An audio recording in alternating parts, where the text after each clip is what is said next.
My parents secretly planned to move my sister's family into my house. You're selfish, they said. I said no. Having you here listening to me means a lot. Watch until the end and let me know in the comments which city you're watching from. I'm really curious to see how far my story is reaching. My hands were still shaking when I pulled into my driveway that night. I couldn't believe what had just happened at my parents' house, what they had planned behind my back, what they expected me to accept without question. I sat in my car, staring at the modest 2-bedroom house I'd worked so hard to buy. 3 years of double shifts, skipped vacations, and ramen noodle dinners. 3 years of sacrifice, all so I could have a place to call my own at 30. And in a single dinner, my family had tried to take it away from me. It was supposed to be a normal Sunday dinner. Mom had made pot roast, Dad was watching football, and my sister Sarah was there with her husband Greg and their 3 kids.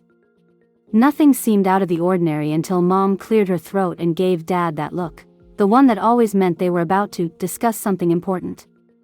Megan, Mom had said, her voice syrupy sweet, we have wonderful news.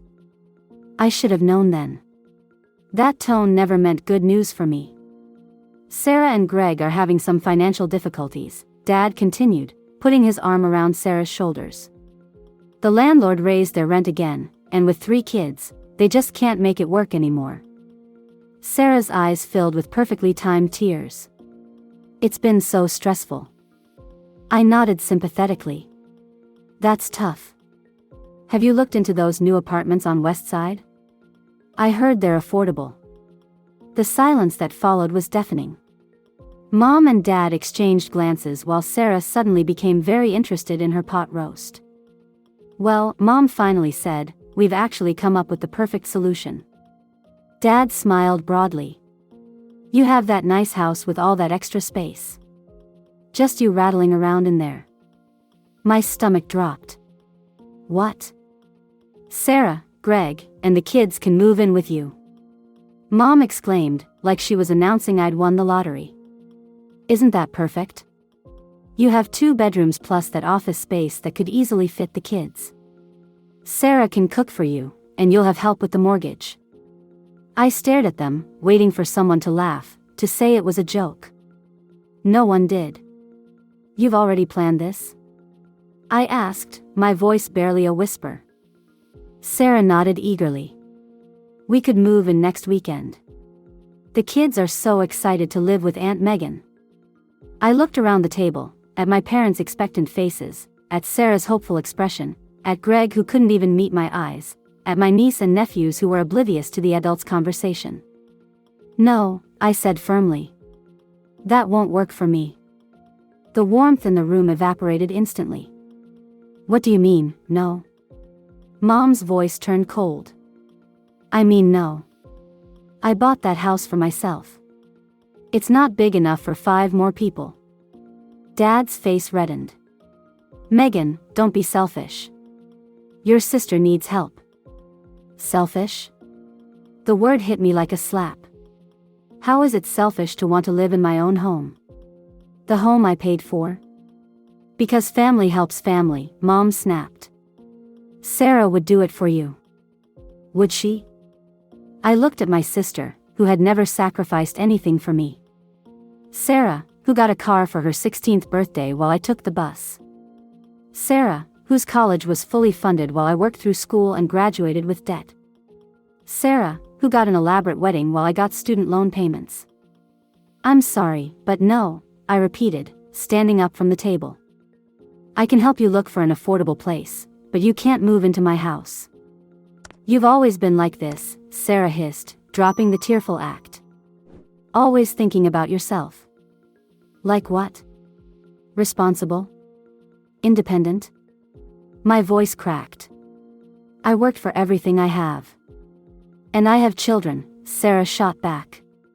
But I guess your precious house matters more than your own flesh and blood having a roof over their heads. They have a roof, I said, grabbing my purse. And if they need a new one, that's not on me. Mom stood up, trembling with anger. If you walk out that door without agreeing to help your sister, don't bother coming back. I paused in the doorway, tears stinging my eyes. You never gave me a choice. You made this plan without even asking me. Because we knew you'd say no. Dad shouted. Because you're selfish. I walked out, their words following me like daggers to the back. Now, sitting in my driveway, I finally let the tears come. Years of being the responsible one, the one who never asked for help, the one who was expected to sacrifice, and it still wasn't enough. I was still the villain in my family's story. My phone buzzed with messages from Mom, "You're breaking your sister's heart." From Dad, "I didn't raise you to be this cold." From Sarah, "How can you sleep at night knowing my kids won't have a decent place to live?" I turned off my phone and went inside, locking the door behind me. My house, small, imperfect, but mine, suddenly felt like the only safe place I had left. And now I had to fight to keep it. I thought things would blow over after a few days. They always did. Mom would cool off, Dad would grumble but move on, and Sarah would find some other crisis to focus on. I was wrong. The pressure campaign started immediately. Monday morning, I woke up to 27 missed calls and twice as many text messages. By Wednesday, family members I hadn't spoken to in years were reaching out to check on me and remind me of family obligations. "Just heard about your situation," my cousin Denise wrote. "Times are tough for everyone, but family comes first, right?" What situation? My situation of owning a home I didn't want to surrender? The worst came Friday evening. I'd just gotten home from work when my doorbell rang. Through the peephole, I saw my parents standing on the porch. "Megan, we know you're in there," Dad called out. "Open up." Taking a deep breath, I opened the door but blocked the entrance. "Hi." They didn't wait for an invitation. Mom pushed past me into the living room, Dad following close behind. "We need to talk sense into you," Mom said, surveying my home with critical eyes. "This has gone on long enough." "There's nothing to discuss," I said, crossing my arms. "My answer hasn't changed." Dad sighed heavily. "Megan, Sarah's landlord gave them 30 days notice. They have nowhere to go." "That's not true," I countered.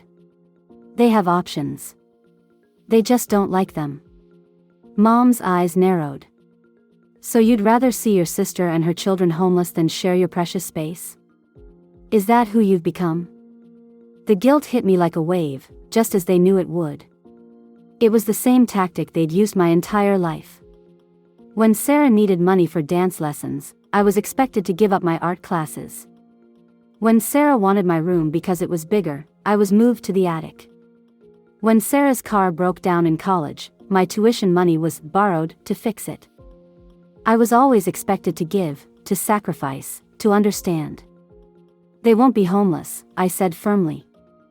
"They can stay with you like they're doing now. Or find an apartment they can afford. Or Greg could ask his parents for help for once."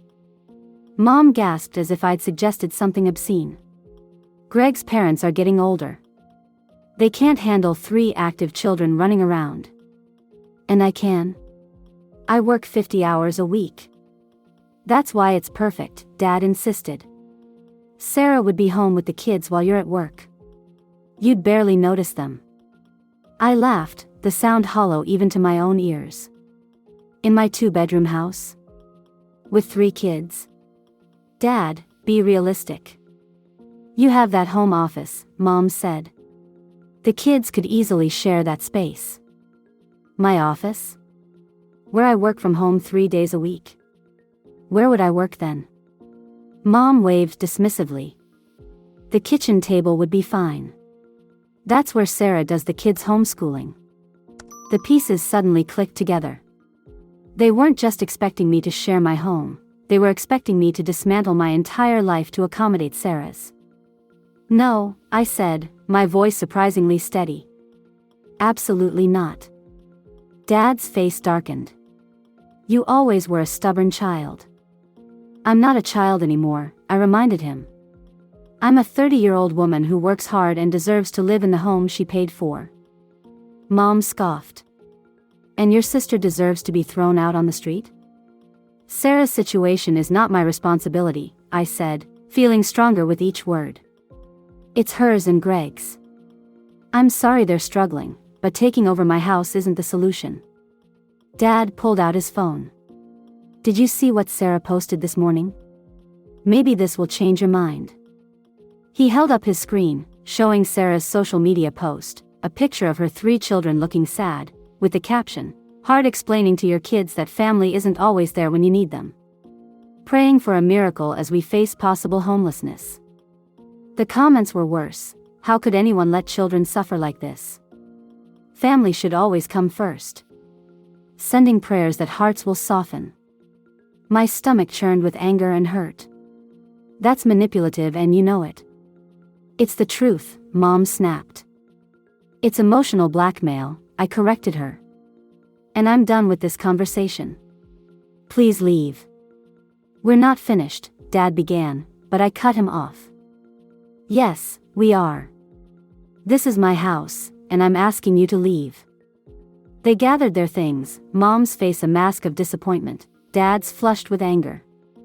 You've changed, Mom said at the door. And not for the better. After they left, I sank onto my couch, shaking. My phone pinged with a notification, another comment on Sarah's post, this one from Mom, still trying to reason with your aunt. Sometimes people forget what truly matters in life. I turned off my phone and stared at the ceiling, wondering if I was really the villain they made me out to be. Was it selfish to protect what I'd worked so hard for? The next morning, I dragged myself to work, the weight of my family's disapproval heavy on my shoulders. I was inputting data mindlessly when a voice broke through my thoughts. Rough night? Jamie Chen, our new marketing director, was standing by my desk with 2 cups of coffee. He held one out to me. Is it that obvious? I asked, accepting the coffee gratefully. The dark circles and 1,000-yard stare gave it away, he said with a gentle smile. Want to talk about it? I hesitated. Jamie and I had only worked together for a few weeks. But something about his kind eyes made me trust him. Family drama, I admitted. The kind where no matter what you do, you're wrong. He nodded knowingly. Ah, the no-win scenario. I'm familiar with those. As I sipped my coffee, I felt a little lighter. Maybe it would help to get an outsider's perspective. My family wants me to let my sister, her husband, and their 3 kids move into my 2-bedroom house, I blurted out. And they think I'm selfish for saying no. Jamie's eyebrows shot up. Wow. That's not a small ask. Tell that to my family. He leaned against my desk. What does your sister say about all this?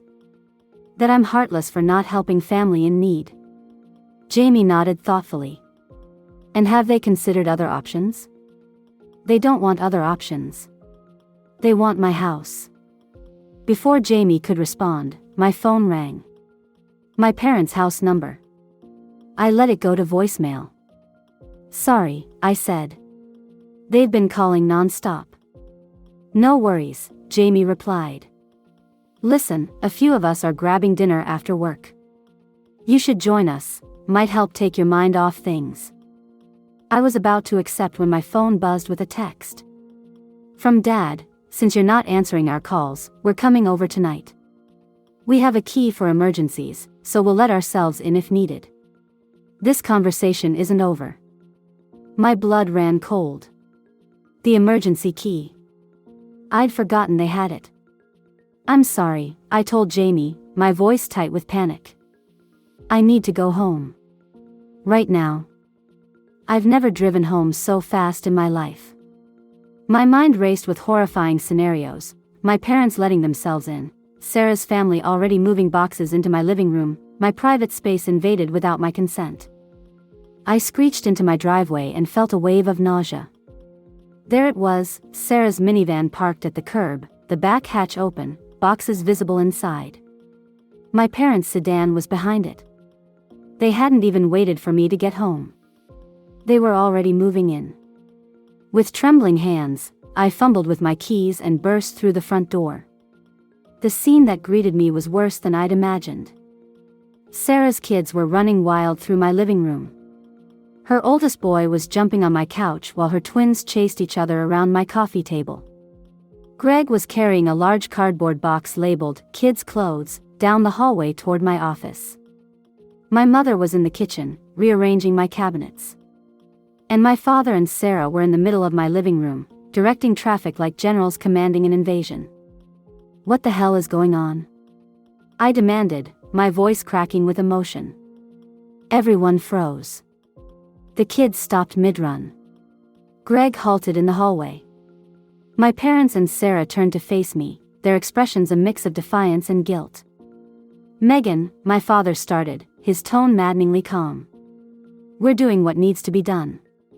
"Getting a head start," Sarah added with a nervous smile. "We thought it would be easier this way." "Easier?" I repeated, my voice rising. "Easier to break into my house? To move in without my permission?" "We didn't break in," Mom called from the kitchen. "We used the key you gave us. For emergencies," I clarified, my hands shaking with rage. "This is not an emergency. This is trespassing." Sarah rolled her eyes. "Don't be so dramatic. We're family." I looked around at my violated home, my couch with dirty shoe prints, my carefully arranged bookshelves now empty to make room for children's toys, the framed photo of my graduation trip to Europe lying face down on the floor, its glass cracked. "Get out," I whispered, then louder, "Get out. All of you. Now." "Megan," Dad started, his voice hardening. "You're being unreasonable." "No, this is unreasonable. This is insane." I pointed to the door. "Get out of my house before I call the police." Sarah laughed. "You wouldn't dare." With surprising calm, I pulled out my phone and dialed 911.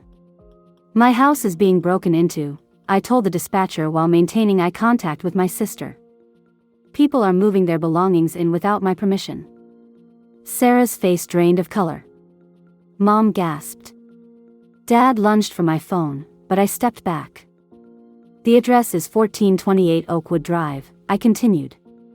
"They entered using a key that was only meant for emergencies. I need officers here immediately." When I hung up, the silence was deafening. "Have you lost your mind?" Sarah finally hissed. "You're calling the police on your own family?" "You didn't give me a choice," I replied, echoing her words from Sunday's dinner. Mom burst into tears. "How could you do this to us? To your sister's children?" "I'm not doing anything to them," I said firmly. "This is the consequence of your actions, not mine." Dad stepped forward, his finger pointed at my face. "If you do this, if you let the police come and humiliate us, you are no longer my daughter." The words cut deep, but I stood my ground. If forcing your way into my home and taking over my life is your definition of being family, then maybe we shouldn't be. The next 20 minutes were chaos. Sarah and Greg frantically gathered their boxes while my parents corralled the children. Accusations and insults flew around my living room like poison darts. "You'll regret this," Sarah snarled as she grabbed the last box. "We were only trying to help," Mom sobbed, not meeting my eyes. "Don't come crying to us when you need something," Dad growled, his face hard with anger. They were barely out the door when the police arrived. I explained the situation through tears, how my family had planned to move in against my wishes, how they'd used an emergency key to enter when I wasn't home, how they'd started rearranging my house without permission. The officers were sympathetic but firm. "You should change your locks," one advised. "And document everything, just in case." After they left, I wandered through my house, straightening furniture, picking up toys left behind, and assessing the damage. My hands shook as I swept up the broken glass from my picture frame. It was just a frame, but it felt symbolic of something larger that had broken today. I was changing all the locks when my phone buzzed with a text from Jamie, "Everything okay?" I stared at the message, unsure how to respond. How could I explain what had just happened? How my entire family had tried to hijack my home and my life? How I'd called the police on them? "Not really," I finally typed. But it will be. That night, I curled up on my couch, the same couch where, hours earlier, my nephew had been jumping with his dirty shoes, and cried until I had no tears left. The silence in my house, usually peaceful, now felt heavy with loss. My phone lay silent beside me. No calls. No texts. My family had already cut me off, just as my father threatened. Over what?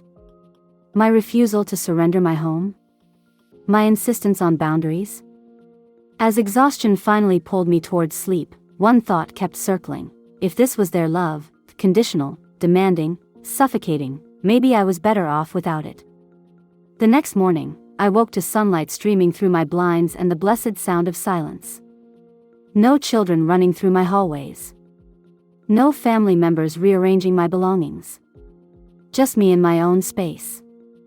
The relief I felt was quickly overshadowed by a crushing wave of sadness. I'd lost my family. Or rather, they'd chosen to lose me over this. When my phone finally buzzed, my heart leaped, thinking perhaps one of them had reached out with an apology. Instead, it was a notification from my neighborhood app, family drama on Oakwood Drive, police called. Someone had witnessed yesterday's events and shared them online. My private pain was now public gossip. Wonderful. As I scrolled through the comments, my doorbell rang. Through the peephole, I saw Jamie standing on my porch, holding a bag from the local bakery and 2 coffee cups. "I thought you might need breakfast," he said when I opened the door. "And maybe a friendly face." I hesitated before inviting Jamie in. My house was still disheveled from yesterday's chaos, and honestly, so was I. But there was something genuinely kind in his expression that made me step aside. "You didn't have to do this," I said as we sat at my kitchen table. "I figured after the way you rushed out yesterday, something serious was happening." He passed me a coffee. "Want to talk about it?" I took a deep breath and found myself telling him everything: the family dinner, the ridiculous demand, the escalating pressure, and finally, yesterday's attempted invasion. "You called the police on your family?" Jamie looked both shocked and impressed. "I didn't know what else to do," I admitted. "They literally started moving in while I was at work." "That's intense," he said, searching for the right word. "But you did the right thing. They violated your boundaries in a major way." Just hearing someone validate my decision brought tears to my eyes. I quickly wiped them away, embarrassed. "Sorry," I mumbled. "It's been a rough week." "I can see that." Jamie's voice was gentle. "Have you heard from them since?" I shook my head. Radio silence. "I'm officially the family villain." "For protecting your own home?" He frowned. "That doesn't make sense." "It does in my family," I sighed. "I've always been expected to sacrifice for Sarah. It's like, there's this unwritten rule that her needs come first." Jamie sipped his coffee thoughtfully. "Why do you think that is?" The question caught me off guard. No one had ever asked me that before. "I don't know," I said slowly. "It's just always been that way. Sarah was the pretty one, the social one. I was the responsible one, the practical one. The one they could count on to give in," Jamie suggested. I nodded, a lump forming in my throat. "Exactly." We talked for another hour. Jamie was easy to talk to, and for the first time in days, I felt like I could breathe. He understood family pressure. His parents had nearly disowned him when he changed his major from pre-med to marketing. After he left, promising to check in later, I spent the day cleaning up the remaining mess and reinforcing my boundaries, changing passwords on accounts, redirecting my mail to a P.O. box, and making sure my emergency contacts at work were updated. I wasn't taking any chances. That evening, my Aunt Carol called. She was my mother's sister and had always been slightly removed from our family drama. "I heard what happened," she said without preamble. "Your mother called me in tears." I braced myself for another lecture about family responsibility. "I want you to know," she continued, "that I think you did the right thing." I nearly dropped the phone. "You do?" Absolutely. Sarah and your parents were completely out of line. They had no right to enter your home like that. Tears of relief stung my eyes. Thank you for saying that. I've been feeling like I'm crazy. You're not crazy, Megan. Your family has some very unhealthy patterns. She paused. Do you know the real reason Sarah and Greg are in financial trouble? Mom said their rent increased. Aunt Carol made a dismissive noise. That's not the half of it. They're drowning in credit card debt. Greg hasn't held a steady job in over a year. They've been living beyond their means for a long time. My mind reeled. But they always seem to have everything they need. New clothes for the kids, that fancy minivan. All financed. Nothing paid off. Her voice lowered. Your parents have been helping them for years, paying off credit cards, covering car payments. But your dad's retirement account is dwindling, and they're getting desperate. So they turned to me, I whispered, the pieces falling into place. You're the responsible one with a stable income and a house, she confirmed. The perfect solution, in their minds. I was silent, processing this new information. Megan, this isn't about you being selfish. It's about them being unwilling to face reality. Sarah and Greg need to learn financial responsibility, not another bailout. After we hung up, I sat stunned on my couch. The narrative my family had presented, of Sarah's temporary hardship and my callous refusal to help, was a carefully constructed fiction. The reality was far messier, far deeper. My phone buzzed with a text from my mother. I hope you're satisfied with yourself. Sarah had to apply for emergency housing assistance because of you. Instead of the guilt I would normally feel, I felt a strange clarity. The text wasn't about Sarah's welfare, it was about maintaining control, keeping me in my assigned role as the family fixer. I started typing a response, then stopped. There was nothing I could say that would change how they saw me. I was either useful to them or I was selfish, there was no middle ground. 2 days later, Jamie invited me to his therapy session. It's not as weird as it sounds, he assured me when I hesitated. It's a group for adults dealing with family boundary issues. You might find it helpful. I almost said no. Therapy seemed like an admission that something was wrong with me, not my family. But the events of the past week had shaken me deeply, and I was struggling to regain my footing. Okay, I agreed. I'll try it once. The group met in a community center downtown. 8 people sat in a circle, and they welcomed me without prying. As I listened to their stories, of demanding parents, entitled siblings, guilt and manipulation disguised as love, I felt a strange sense of recognition. The hardest part, said a woman named Beth, was realizing that I wasn't responsible for fixing everything. That their problems weren't mine to solve. And the guilt, added Marcus, a man about my age. The crushing guilt they make you feel when you say no. How do you deal with it? I asked. The guilt, I mean. You recognize it for what it is, said the therapist, Dr. Hansen. A tool to control your behavior. When you feel that guilt rising, ask yourself, is this really my responsibility? Am I actually doing something wrong, or am I just refusing to do what someone else wants? I thought about my family, how they'd entered my home without permission, how they'd planned to upend my life without consultation, how they'd labeled me selfish for protecting what was mine. It's not easy, Beth said, noticing my expression. Breaking these patterns takes time. And support, added Marcus. You can't do it alone. I glanced at Jamie, who gave me an encouraging smile. Maybe I wasn't alone after all. That night, I received a certified letter. My hands trembled as I opened it. Notice of legal action, the heading read. My parents and Sarah were filing a lawsuit claiming partial ownership of my house, alleging they had contributed financially to its purchase and upkeep.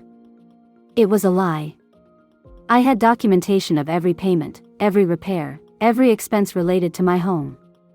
But the fact that they would go this far, that they would resort to legal action to force me to comply, left me breathless with shock. My phone rang. It was Jamie. "I was just checking in," he said. "How are you holding up?" I stared at the legal notice in my hand. "They're suing me, Jamie. My family is suing me for my house." There was a brief silence on the other end of the line. "I'll be there in 20 minutes, he said. "Don't respond to anything until we talk." As I waited for Jamie to arrive, I felt something shift inside me. The hurt and confusion were still there, but alongside them was a new emotion, resolve. This was my home, my life, and I would fight for it, even against the people who should have been fighting for me. The next 3 weeks were a blur of legal consultations, document gathering, and emotional exhaustion. Every time I thought my family couldn't hurt me more deeply, they found new ways to prove me wrong. The lawsuit claimed my parents had provided the down payment for my house. They hadn't, and that Sarah had contributed monthly to utilities and maintenance. She never had. It was a desperate attempt to establish some legal claim to my property, and while my lawyer assured me it was baseless, we still had to fight it. "They're counting on you giving in," said Elaine, my attorney, during our second meeting. "People often settle family disputes to avoid the emotional toll of a court battle." "I'm not settling," I replied firmly. "This is my home." Elaine smiled. "Good. Because we have all the documentation we need to get this dismissed." Still, preparing for court was draining. I had to dig through 5 years of financial records, gather witnesses who could testify to my independent purchase of the house, and endure the knowing looks from co-workers who had heard rumors about my family troubles. Jamie was my rock through it all. He brought me dinner on nights when I was too tired to cook, listened without judgment when I needed to vent, and reminded me that I wasn't crazy for protecting my boundaries. "My family thinks I'm heartless," I told him one evening as we sorted through bank statements at my kitchen table. "What if they're right?" "Megan, look at me," he said, putting down the papers. "A heartless person wouldn't be this torn up about saying no. You're not cruel, you're just finally standing up for yourself." The day before our court date, Aunt Carol called with surprising news. "Your mother asked me to be a character witness," she said, her voice tight with disapproval. "She wanted me to testify that your parents helped you buy the house." My stomach dropped. "But they didn't." "I know that. And I told her I wouldn't lie in court." She paused. She hung up on me. I closed my eyes, trying to process yet another betrayal. "Thank you for telling me." "There's more," Aunt Carol continued. "I've decided to testify, for you." My eyes snapped open. "What?"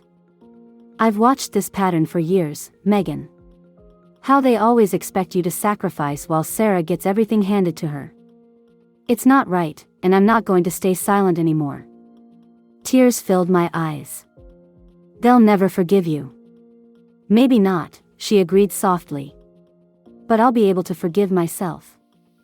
The morning of the hearing, I dressed carefully in a conservative navy suit, my hands trembling as I fastened the buttons.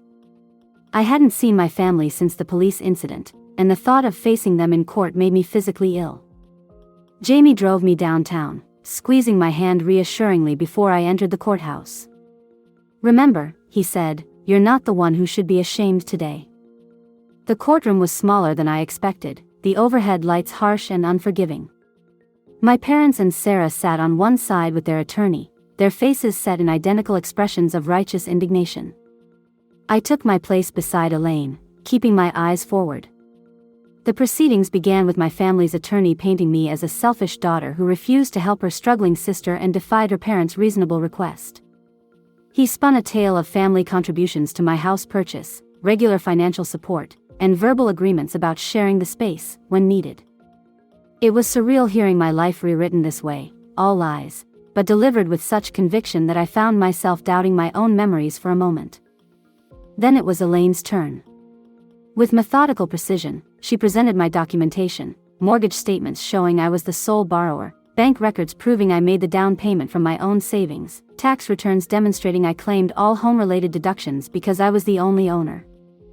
Furthermore, Elaine continued, "We have witnesses who can testify to Ms. Thompson's independent purchase of the property and the absence of any financial contribution from her family." Aunt Carol was the first to testify. She walked to the stand with her head high, though I noticed her hands were shaking. "Mrs. Wilson," Elaine began, "what is your understanding of how your niece purchased her home?" "Megan saved for years," Aunt Carol stated firmly. "She worked overtime, lived in a tiny apartment, and cut expenses to the bone. Her parents didn't contribute a penny." My mother made a small, outraged sound from across the courtroom. "And during family gatherings, was there ever any discussion of Megan's sister and her family moving into the house?" "Absolutely not," Aunt Carol replied. "The first I heard of it was after they tried to move in without permission." "One final question," Elaine said. "In your observation, has there been a pattern in how financial responsibilities are distributed in the family?" Aunt Carol took a deep breath. "Yes. Megan has always been expected to give up what she has for her sister.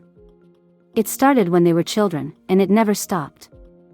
My mother stood abruptly. "This is a betrayal, Carol. You're my sister." The judge banged his gavel. "Mrs. Thompson, sit down or you'll be removed from the courtroom." What followed was a parade of facts that systematically dismantled my family's claims. My mortgage broker testified about my solo application. My former landlord confirmed I'd lived frugally for years to save for a down payment. Even one of Sarah's friends, reluctantly subpoenaed, admitted she'd never heard Sarah mention contributing to my house until the lawsuit. By the time we reached the judge's decision, the outcome seemed inevitable. Based on the evidence presented, he stated, "I find no merit in the plaintiff's claim of ownership interest in the defendant's property. The case is dismissed with prejudice." Relief washed over me, followed immediately by a profound sadness. I'd won, but at what cost? My family relationship was in shambles, probably beyond repair. As we gathered our things to leave, my father approached, his face red with anger. "You've made your choice," he said, his voice low and dangerous. "You chose your house over your family." I straightened my shoulders and met his gaze directly. "No, Dad. You chose Sarah over me. Again. You chose lies over truth. You chose manipulation over respect. Those were your choices, not mine." For a moment, something flickered in his eyes, doubt, perhaps, or the faintest recognition of truth. But it vanished quickly, replaced by cold dismissal. "Don't call us when you realize how empty that house feels without family," he said, turning to walk away. "It was already empty," I replied to his retreating back. "Because real family doesn't do what you did to me." Outside the courthouse, Aunt Carol wrapped me in a tight hug. "I'm proud of you," she whispered. "It took courage to stand your ground." Jamie waited by his car, concern written across his face. "How did it go?" I took a deep breath of the clear autumn air. "I won," I said. "But it doesn't feel like winning." He nodded, understanding without needing explanation. "Want to get out of here?" As we drove away from the courthouse, I watched my parents and Sarah huddled together on the steps, united in their anger and resentment. Part of me ached for what we'd lost, what we'd perhaps never truly had. But another part, a stronger part, felt something unexpected breaking through the grief: freedom. 6 months after the court case, spring arrived with a gentleness that seemed to mock the harshness of the past winter. The cherry tree in my front yard burst into pink blossoms, scattering petals across the lawn like confetti. Inside, sunlight streamed through windows that no longer felt like they were being watched by resentful family members. I hadn't spoken to my parents or Sarah since the courthouse. The silence was both a wound and a relief, painful in its finality, but peaceful in its lack of drama. No more guilt trips. No more unreasonable demands. No more walking on eggshells. My relationship with Jamie had deepened into something I hadn't expected but treasured deeply. We'd taken things slowly, both of us wary of rushing into emotional territory when my life was in such upheaval. But his steadfast support had evolved naturally into something more, and for the first time, I was with someone who respected my boundaries instead of trying to break them down. "You seem lighter," Dr. Hansen observed during one of our weekly therapy sessions. I'd continued attending even after the legal battle ended, finding value in the ongoing support. "I feel lighter," I admitted. There's still sadness, but it doesn't consume me anymore. That's progress, she smiled. You're grieving the family you wished you had, while accepting the reality of the family you actually have. That evening, as Jamie and I prepared dinner in my kitchen, my phone rang with a number I didn't recognize. Hello? I answered cautiously. Megan? It's Aunt Carol. I relaxed, smiling. Hey. How are you? There was a pause on the other end of the line. I'm calling from the hospital, dear. Your father had a heart attack this morning. My wooden spoon clattered into the pasta sauce I'd been stirring. Jamie looked up, alarmed. Is he? I couldn't finish the question. He's stable, Aunt Carol assured me quickly. But it was serious. They're keeping him for observation and tests. I gripped the counter for support. Despite everything, the news hit me hard. Does Mom need anything? Should I? That's why I'm calling, she said gently. I thought you should know, but Megan, you need to prepare yourself. Your mother, she's not in a place to welcome your support right now. The implication was clear. Even in crisis, I wasn't wanted. I understand, I said, though the rejection stung anew. Thank you for telling me. After hanging up, I stood frozen, unsure how to feel. Jamie wrapped his arms around me, letting me lean into his strength. Do you want to go to the hospital? He asked softly. I don't know, I whispered. They don't want me there. What do you want? I closed my eyes, searching my heart for the honest answer. I want to know he's okay. But I don't want to make things worse for anyone, especially him. In the end, I sent flowers and a card to my father's hospital room. Not out of obligation, but because despite everything, I still cared. Whether they acknowledged it or not, I was still their daughter, and part of me always would be. 2 days later, Aunt Carol called again. Your father's coming home tomorrow, she reported. The prognosis is good, but he'll need to make some lifestyle changes. That's good news, I said, relieved. How's Mom handling it? She's overwhelmed, Aunt Carol admitted. Your father's medical bills are substantial, and with their financial situation already strained from helping Sarah. I closed my eyes, understanding the unspoken implication. Are they going to be okay? Eventually, she sighed. They may need to downsize, finally face some hard truths about their spending. But that's their journey to take, Megan. Not yours to fix. After we hung up, I sat on my back porch, watching birds flit between trees in the evening light. For so many years, I would have jumped in to solve my family's problems, emptying my savings, taking on extra work, sacrificing my own security. The urge was still there, whispering that a good daughter would help, regardless of past hurts. But I recognized that voice now for what it was, the ingrained pattern of my family's dysfunction. I could feel compassion without taking responsibility. I could wish them well without setting myself on fire to keep them warm. A week later, a text arrived from my mother, the first direct communication since the court case. Your father is asking about you. No explanation. No apology. Just that cryptic message, like a hook cast into water, waiting for me to bite. I showed the text to Jamie over dinner. What do you think it means? He considered it thoughtfully. It could be genuine. Near-death experiences sometimes shift perspectives. Or it could be another manipulation, I sighed. A way to pull me back in now that they're facing financial hardship. Jamie took my hand. What does your gut tell you? I hesitated. That I'm not ready to rush back into a relationship that hasn't fundamentally changed. But also, that I miss my dad. The next day, after careful consideration, I replied, I'm glad he's recovering. Please tell him I'm thinking of him. My mother's response came swiftly, you should tell him yourself. He's your father. The familiar guilt tactic made me pause. Once, it would have worked instantly, sending me rushing to make amends for a transgression I hadn't committed. Now, I recognized it for what it was. I showed Dr. Hansen the exchange during our next session. What would a healthy response look like? I asked. She smiled. That depends on what you want, Megan. Healthy boundaries aren't about shutting people out, they're about creating safe conditions for engagement. What would those conditions be for you? I thought about it all week. What would it take for me to feel safe with my family again?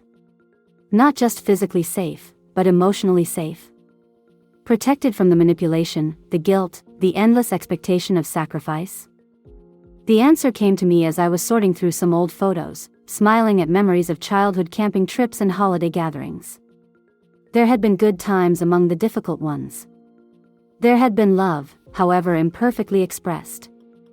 I picked up my phone and composed a careful message to my mother. I'd like to visit Dad, but I need you to understand something first. Our relationship can't go back to how it was.